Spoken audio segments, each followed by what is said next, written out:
Hello and welcome back to my channel. My name is Hannah and welcome to another book haul. No, a book unhaul. Okay, I hope we're okay with this kind of weird setup. I changed my ASMR setup, so we're just gonna have to deal with what this looks like right now. But in case you don't know what a book unhaul is, that basically just means that I'm going to be getting rid of books. So the following books in this video are books I am either going to be donating, giving away to friends and family, or taking to my local independent cutie little bookshop. So half of these books actually are one series that I'm getting rid of, and all but one book in this entire video I have not read, and I'm okay with getting rid of books that I haven't read. Again, they're going to new homes. I'm happy to give away books. Sometimes you just grow out of books, and yeah, that's okay. So the first book slash series I'm finally getting rid of. I've been so on the fence about this series for so long. I forget when I got this. I think definitely over a year ago, maybe like earlier last year. But I don't know what the series is called. I'll show you all of them. But the first book is Crave, and it is written by Tracy Wolff. This is a, I think, YA fantasy series about vampires. I don't know if there are also werewolves in it, but I've heard it's very like Twilight adjacent and not like the most well-written series ever. I'm also okay with getting rid of this whole series because I bought them for super cheap when I got them, so I'm like, whatever. And they take up so much space on my shelves. They're massive. Like, this is like the smallest one. But I'll read a bit of the back just so you have kind of some idea what it's about. Actually, those are just quotes. Let me see. My whole world changed when I stepped inside the academy. Nothing is right about this place or the other students in it.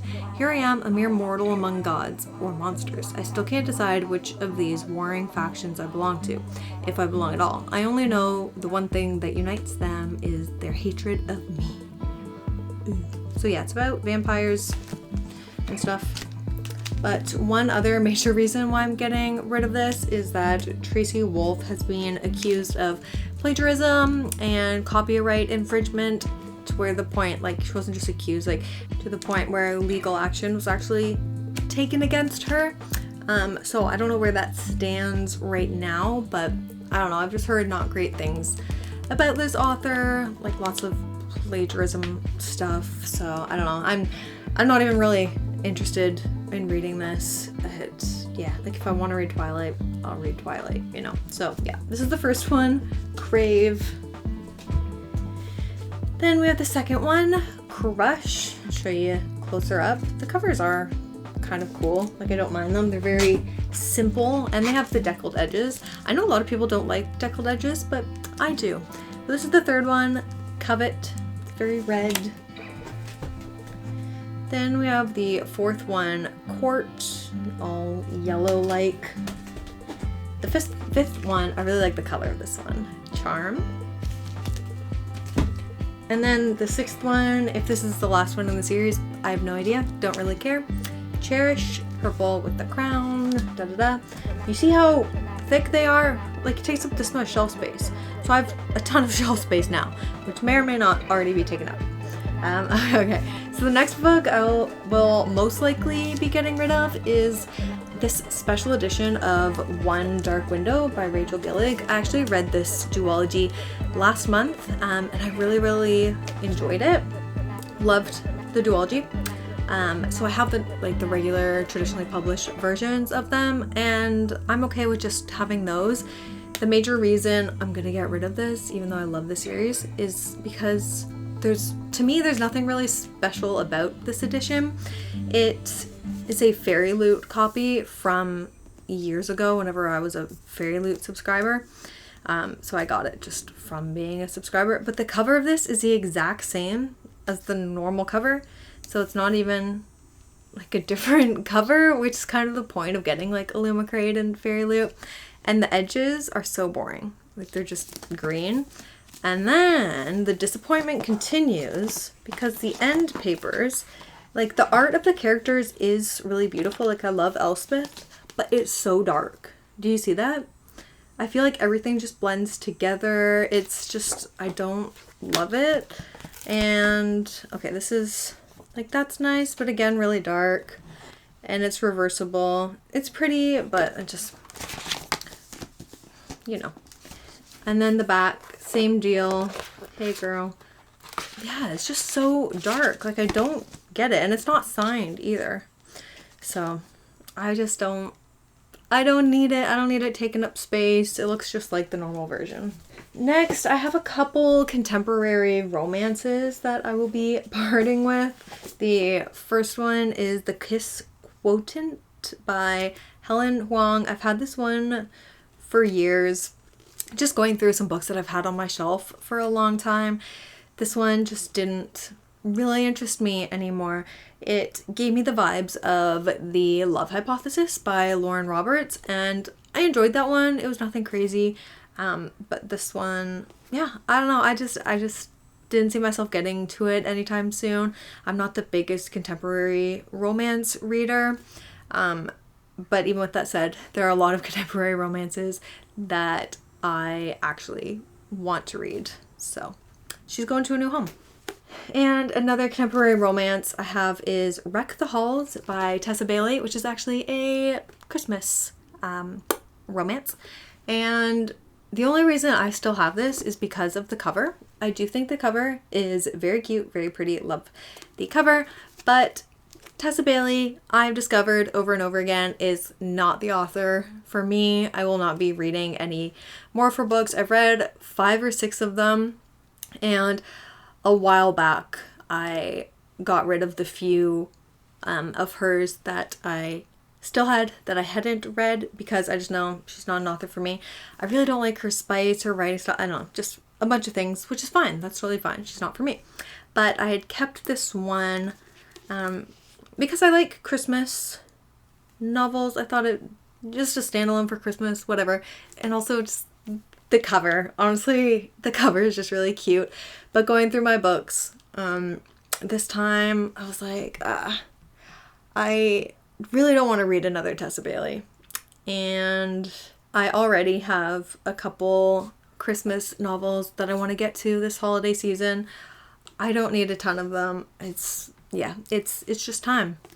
So this one is a hilarious standalone holiday rom-com about the adult children of 2 former rock stars who team up to convince their estranged mothers to play a Christmas Eve concert. Like, it sounds okay, but I said this in the ASMR version of this video too.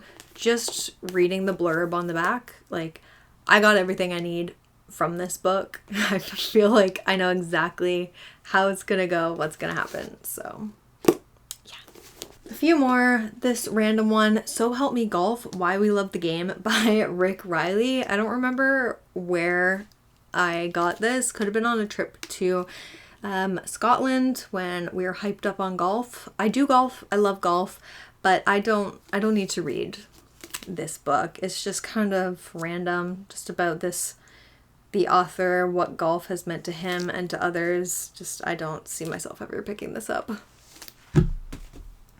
Last couple books, I have this one, Darwin's Bastards, selected and edited by Zusi Gartner.